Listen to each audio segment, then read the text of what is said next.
आज मैं आपको बताऊंगी कि मेरी मिर्ची वाली वायरल वीडियो की हकीकत क्या है। किस तरीके से इस जादुई टिप की मदद से हम बिना कोई ख़ास मेहनत किए सालन में से मिर्चें बिल्कुल आसानी के साथ कम कर सकते हैं। अस्सलाम वालेकुम माय यूट्यूब फैमिली।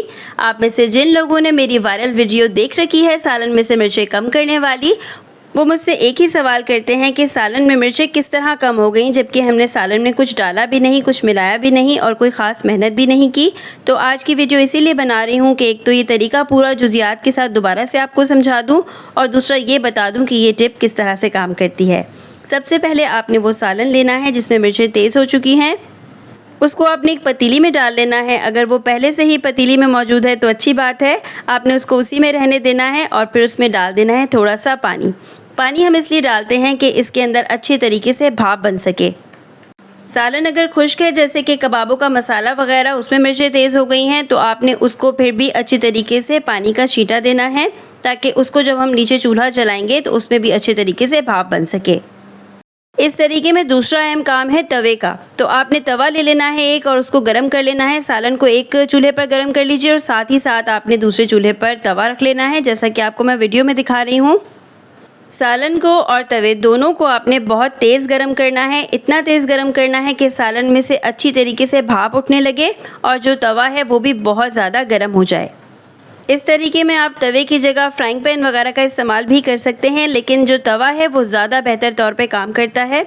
असल में इसमें होता क्या है कि इसमें तवे की सतह जितनी ज़्यादा खुरदरी होगी, जितना ज़्यादा वो इस्तेमाल शुदा होगा, वो उतना ही अच्छे तरीके से मिर्चों को कम करेगा।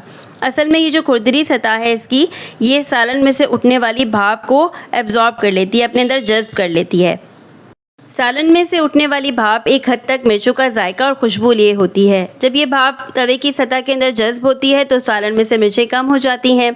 इस तरीके से ना सिर्फ मिर्चें कम होती हैं बल्कि सालन में से नमक और दूसरे सारे स्पाइसेस भी नॉर्मल हो जाते हैं। तो जब आप ये तरीका इस्तेमाल कर लें तो उसके बाद एक बार सालन चख लें। अगर आपको नमक कम लगे तो आप बाद में बिल्कुल ऐड कर सकते हैं उसको। वापस आते हैं हम अपनी दाल की तरफ, जिसमें से अब अच्छे तरीके से भाप बनना शुरू हो चुकी है।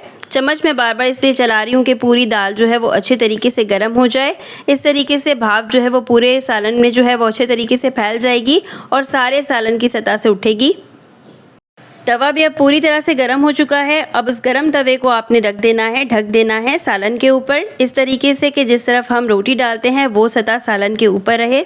वैसे तो दोनों तरफ ही सही तरीके से काम कर लेती हैं, लेकिन ज़्यादा बेहतर है कि जिस तरफ हम रोटी डालते हैं वो वाली तरफ सालन के ऊपर रहे। सालन के नीचे आंच अब आपने बिल्कुल धीमी कर देनी है, बिल्कुल दम वाली आंच करनी है जितनी हम चावलों को दम लगाते वक्त रखते हैं। उसके बाद आपने 5 से 10 मिनट के बाद ऊपर से ये तवा हटा देना है। सालन में अब मिर्चें चेक करेंगे तो बिल्कुल बैलेंस हो चुकी होंगी। अगर मिर्चें आपने ज़रूरत से ज़्यादा ही तेज़ कर दी हैं तो आप इस तरीके को 15 मिनट तक भी रख सकते हैं, बल्कि इस तरीके को रिपीट भी कर सकते हैं 1 से 2 बार। यानी तवा फिर से गर्म कीजिए और फिर से ये सारा तरीका दोहरा लीजिए। इंशाल्लाह आपकी जो सालन में मिर्चें तेज़ हो चुकी हैं वो बिल्कुल बैलेंस हो जाएंगी। उम्मीद है अब आपको आपके सवालों का जवाब भी मिल गया होगा और आपको ये तरीका अच्छे से समझ में आ गया होगा। वीडियो पसंद आई है लाइक एंड शेयर ज़रूर कर दिया करें। कमेंट सेक्शन में कोई भी सवाल हो आप मुझसे पूछ सकते हैं। मेरे चैनल को सब्सक्राइब कर लीजिए। इस तरह की अच्छी वीडियोज़ के लिए मिलते हैं नेक्स्ट वीडियो में। तब तक के लिए अपना ख्याल रखिएगा। अल्लाह हाफ़िज़।